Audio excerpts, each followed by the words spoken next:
Sigue leyendo.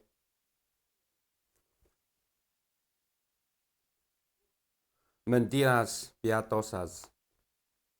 Primera parte 6.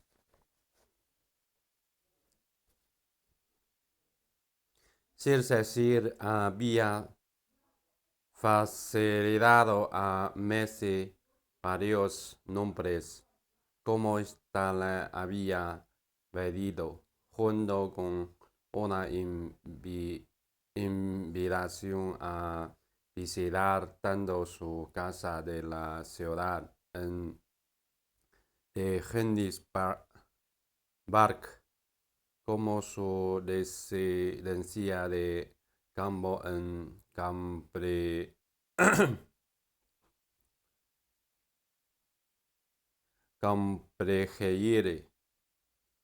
donde, donde Ralph había pasado las vacaciones escolares. Billy y Doreen Peare habían tomado en la estación de Paddington en tren por la mañana temprano hacia Downton y después de comer con precia al día siguiente.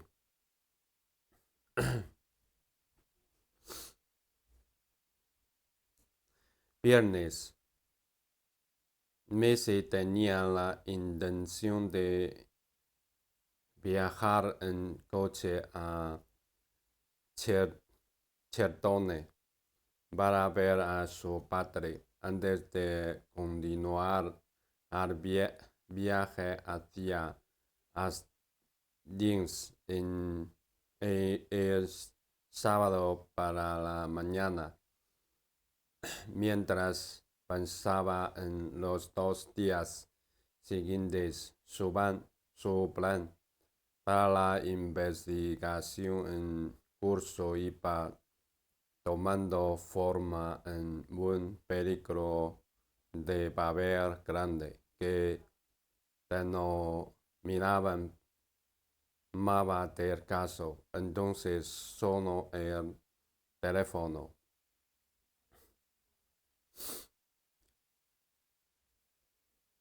Fedro 560 dijo Messi gente una caja de papeles que acababa de dejarle un mensajero del despacho de Lawton. Messi querida, solo quería charlar contigo un momento. Ahora,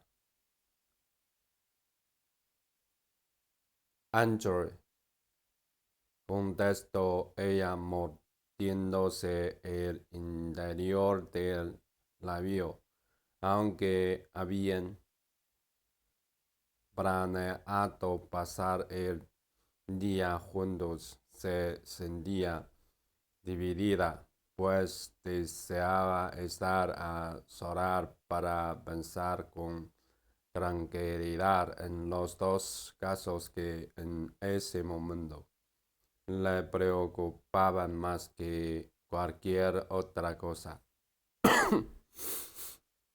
No, conozco esa voz. Estás hasta el cuello en un caso y quieres estar tranquila para pensar en ello durante horas sin parar. Por más que hubieras planeado, planeado un fin de semana con el imperturbable doctor Andrew Dene hizo una pausa momentánea, pero me dice, querida, voy a obligarte a cumplir tu promesa. De hecho, tengo una sorpresa para ti. Así que te espero es sábado a las 11 de la mañana. Me sonrió mientras levantaba la vista de aquellos papeles pensando en Andrew. El pelo castaño revuelto que sin duda le caería sobre los ojos. La gorbada que se aflojaba nada más entrar en su despacho.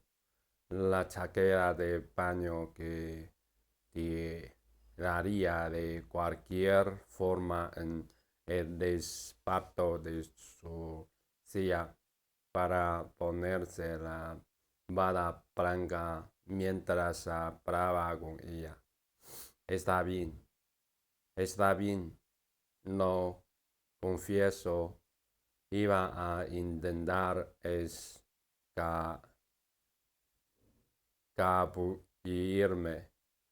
La sabía, me se oyó el montón de papeles y expedientes que se cayeron de la mesa sobrecargada del médico y el roce del papel cuando intentó recuperarlo sin soltar el teléfono. Pero iré a Hastings el sábado por la mañana. Excelente. Te llevaré a la playa a comer pescado frito con patatas y juegas bien tus cartas. ¿Cómo podría rechazar una invitación como esa? No podrías, bueno, te dejo. Tengo un paciente nuevo esta mañana. Un joven que se ha quedado cojo por la polio. Me temo. Nos vamos el sábado. Hasta entonces, Andrew. Missy colgó el teléfono y miró por la ventana un lado. Lo cierto es que sospechaba que Andrew se había enamorado de ella, pero no le pediría que se sacara con él hasta confiar en que le diría que sí. Y los dos sabían que ese momento aún no había llegado. Por su parte, la relación le había resultado fácil debido al carácter despreocupado del doctor, aunque había un aspecto de su relación que la preocupaba. El hecho de que cuando estaban separados, ella casi no pensaba en él y cuando volvían a verse no le costaba recordar lo encantador que le resultaba. Él también había superado unas circunstancias difíciles, la muerte de sus padres cuando era pequeño y se había esforzado mucho para estudiar medicina. Tras servir durante la guerra se había convertido en un especialista en ortopedia con un proyecto futuro en un centro de habilitación en lo alto de los candidatos sobre el casco antiguo de Hastings.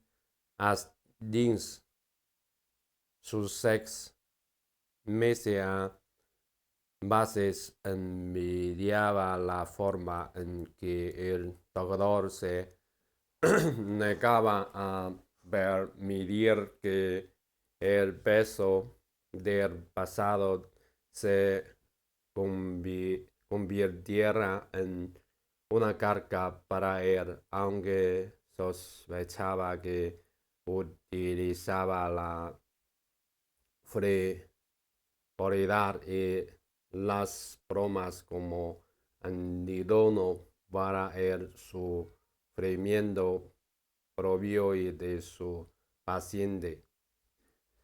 Regreso a los papeles y anotó algo en una ficha.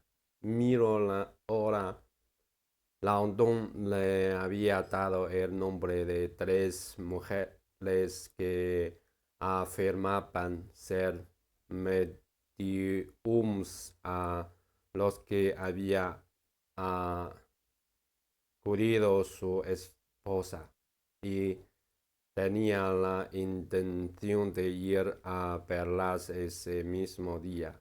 Recordaba perfectamente la cantidad de mediums y otros de la misma calaña que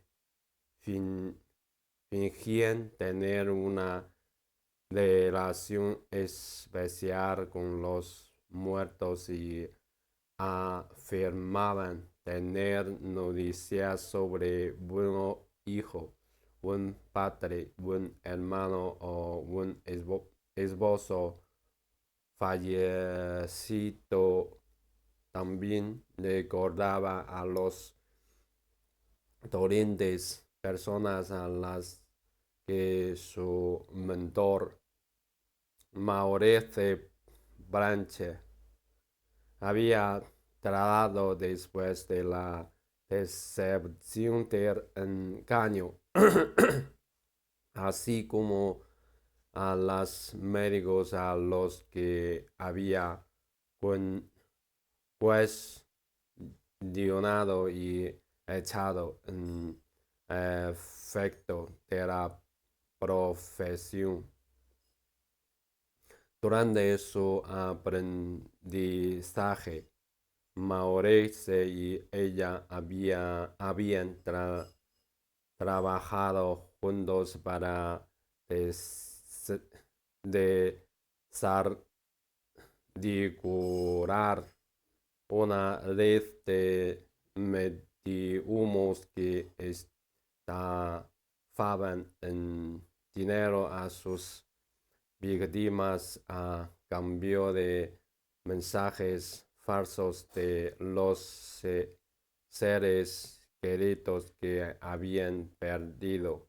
Hubo un caso muy sonado que puso a prueba sus capacidades, no solo por ser el primero en el que la llamaron a testificar en un juicio. Según los periódicos, había sido la joven inocencia de uno de los testigos, la señorita Missy Dobos, lo que había logrado que el jurado se decantará por declarar culpables a Frances Sinton y Irene Nelson y Margarita a, U- a Ucrans, lo que les lo que las envió directamente a la cárcel de Oyowan durante una buena temporada. Ahora y tras comprobarse había habido condenar o denuncias propias contra las mujeres que aparecían en la lista de la ONU, o si Maurice y ella habían investigado a alguna o a todas ellas años atrás. Salió del despacho.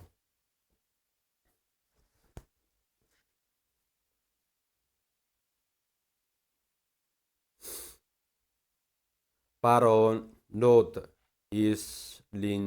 Islington estaba cambiado. Las grandes casas de estilo victoriano se habían dividido en apartamentos, algunos en estado ruinoso, otros aferrándose a una grandiosidad artanera, pese a que la pintura estaba empezando a descascarillarse. Cualquiera hubiera visto que el apartamento del piso bajo del número 21 de la calle era gris y húmedo, pero a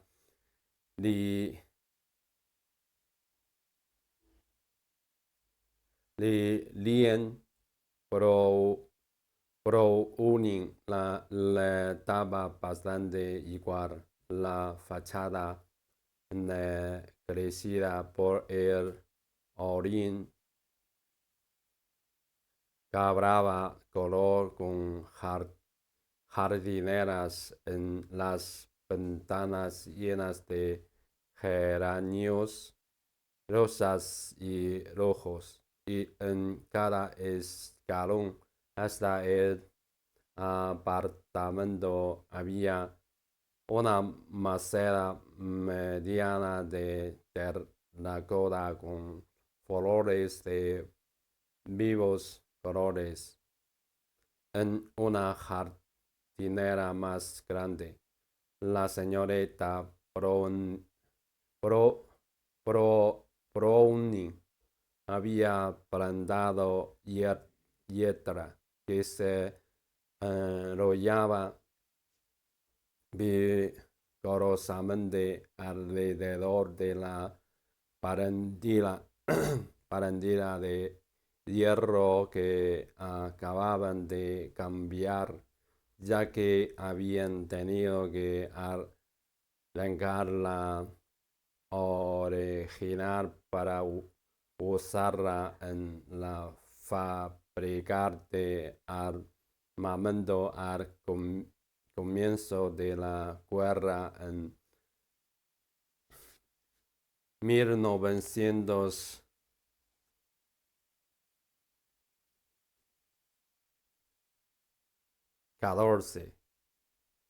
Me se llamó con los mutillos. Lilian Browning tendría unos 40 años, los ojos de color avellana claro y el pelo castaño y apagado. Acababa de hacerse una permanente y le habían dejado unos rizos muy apretados en vez de ondularle suavemente el cabello.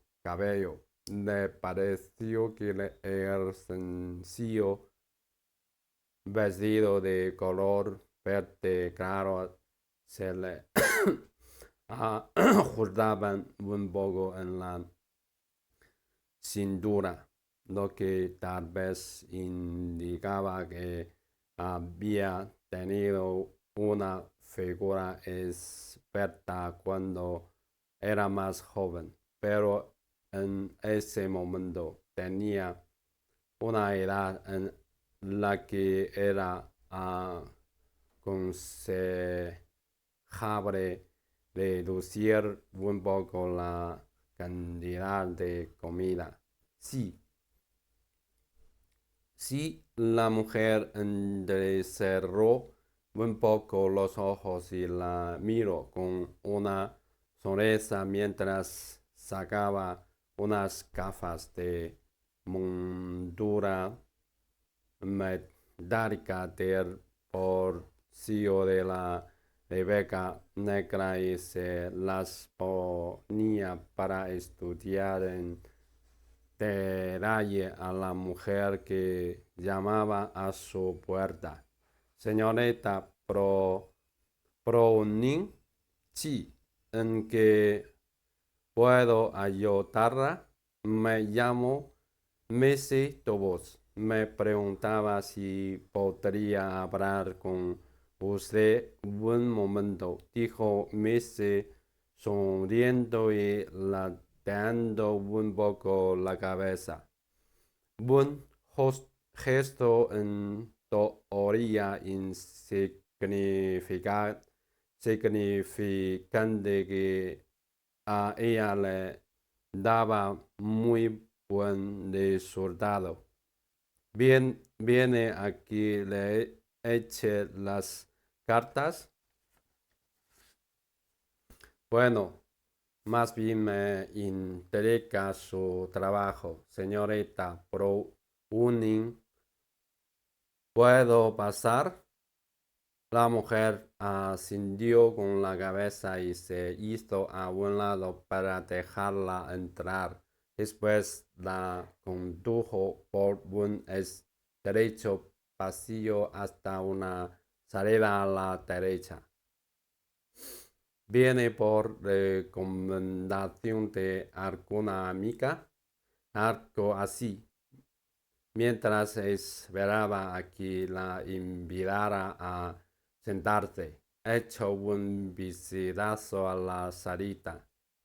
Las paredes estaban decoradas con un papel que tenía un dibujo en relieve de estilo victoriano y encima habían pintado con pintura de tono cremoso con brillo que se había manchado en los bordes elevados que hacía el dibujo. Las cortinas terciopelo de despajito tenían un fresco de cera que se estaba deslachando, pero aunque había otras detalles que evidenciaban el refinamiento desgastado, la salida era cómoda y estaba limpia, aunque olía un poco a humedad. Siéntese, por favor, señorita Tobos. La mujer le señaló con un gesto un sillón con unos cojenes rayitos. ¿Le apetece un té?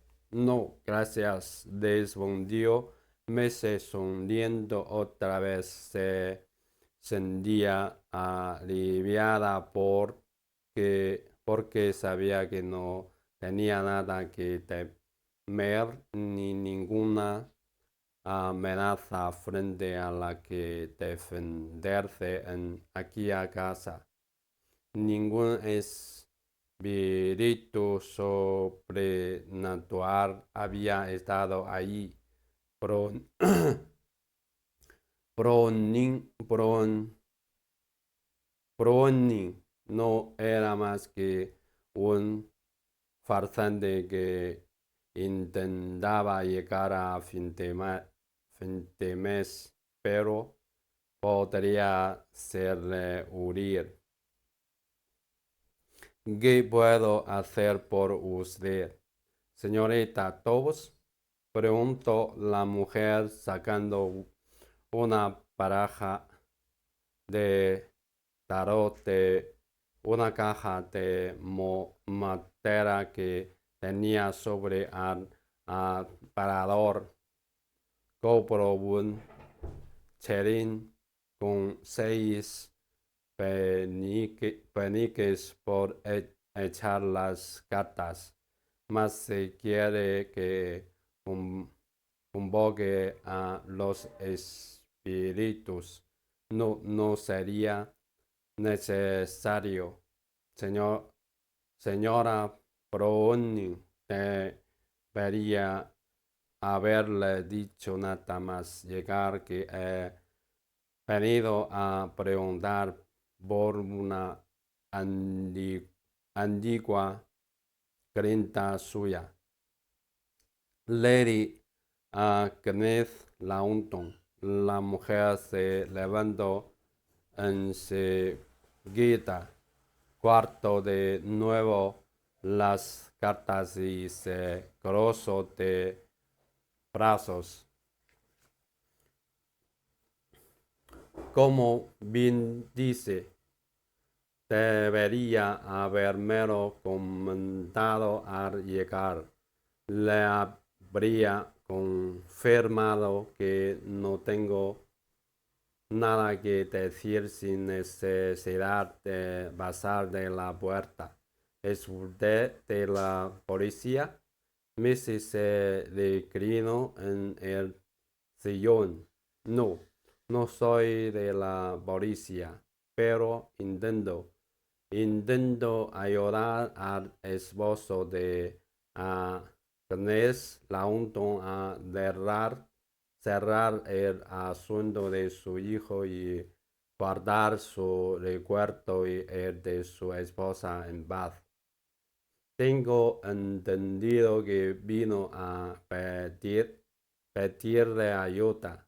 La mujer se sentó de nuevo y frunció los libros antes de la había. Me enteré de su fallecimiento. Voy a la biblioteca una vez a la semana a leer los obituarios y vi que se había despojado de sus ataduras mortales. Meses bajo la vista había algo tremendo divertido en aquella mujer, que le tomó la palabra tras pensárselo un poco. Bueno, mientras no haya venido a cerrarme el negocio, supongo que no hay problema. Ya me cuesta salir adelante siendo como soy una viuda de guerra. Pero eso ocurrió a mí, claro, porque yo también había perdido a alguien. Le diré que mi clientela es de lo más respetable. Confíen en mí, pero no podría olvidarme de aquella mujer, aunque hayan pasado años. Muy fina ella, una de cachona, aunque no se hacía llamar Lady Launton por entonces, solo señora Launton. La pobre mujer creía que su hija se oía vivo. ¿Y qué le dijo usted? Preguntó Messi inclinándose hacia Terende. La otra respondió, evitando mirarla a la Sara, a la cara, pues le dije que su hijo había acudido a mí en espíritu, ya sabe, y dejó que creyera que no estaba muerto. Nunca le dijo tal cosa, no así, con tanta exactitud. Y ahora, señorita Tobos, creo que le dijo en algún momento porque pensaba que su hijo estaba vivo. La mujer se levantó y se acercó a la ventana. Meses sabía que su deseo de salvaguardar su devotación le impediría echarla de su casa. Al fin y al cabo, le venía bien tener contactor. La señorita Launton dijo que una madre sabe esas cosas y que él habría acudido a ella. Se oía con frecuencia hijos que volvían a casa a visitar a su madre durante un segundo y cuando menos te lo esperabas, llegaba el telegrama. A mí me ocurrió de verdad. Por eso sabía a lo que se refería. Me pareció ver a mi Bernard bajando por las escaleras y de donde ya no estaba. Se había esfumado. Una semana después llegó al telegrama el que me notificaban que había muerto. Por eso sabía lo que la visión. Perdone. Por eso sabía lo que se refería. Si no se había dejado ver un destello fugaz solo tenía que significar que estaba vivo. Messi se levantó para marcharse. Ahí no tenía nada que hacer más allá de hacerse una idea de la desesperación de Agnes la Auton. Se la imaginó entrando en la oscura salida de la señorita Browning. Pese a sus intentos de animar el exterior con flores y sentarse mientras a la farsa espiritista fingía comunicarse con los muertos y le dejaban creer que su hijo se huía vivo. Pese a que aquel engaño le parecía aborrecible, sintió compasión. Había una tristeza inmensa en el trabajo de la señorita Browning, aunque la mujer no era capaz de ver el daño implícito en lo que le decía a sus clientes y recibe últimamente muchas visitas de familiares que han perdido a algún ser querido. Bueno, sí que viviendo alguno, pero ya no es como en la guerra. Vienen muchas chicas jóvenes que quieren saber con quién se van a casar. Si será alguien con dinero, ese tipo de cosas. Yo creo que tiene que ver con las películas sonoras. Todas quien quieren saber si van a conocer a alguien como Douglas Farisbanks o Ronald Gorman, Gorman. O si serían ricas y vivían en una casa grande. Miro a Messi. Veo que usted no está comprometida, señorita Tobbs. Creo que veo a un hombre alto en su foto. Lleva sombrero. Messi levantó la mano. Conmigo no me voy, señora Browning. Gracias por su tiempo. Y salió de ahí sin dar a Lilian Browning la posibilidad de despedirse.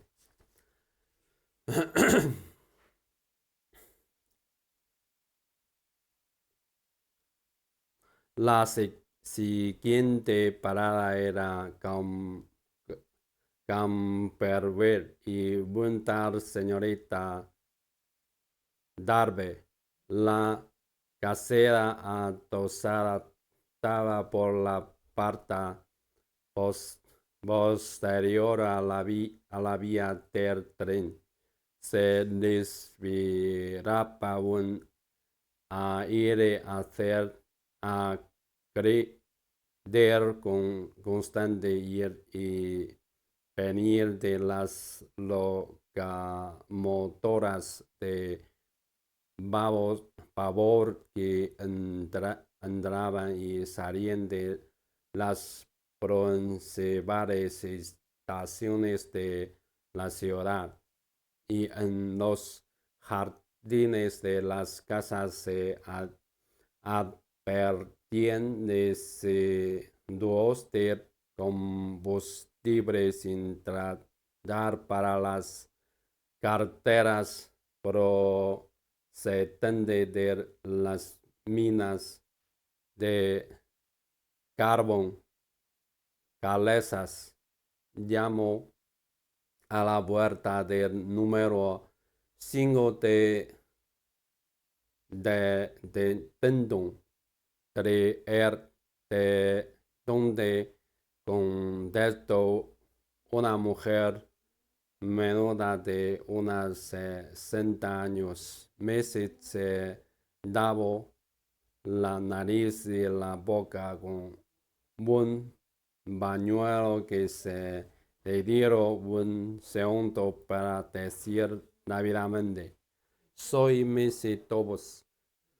Busco a la señorita Darby. Tiene buen momento.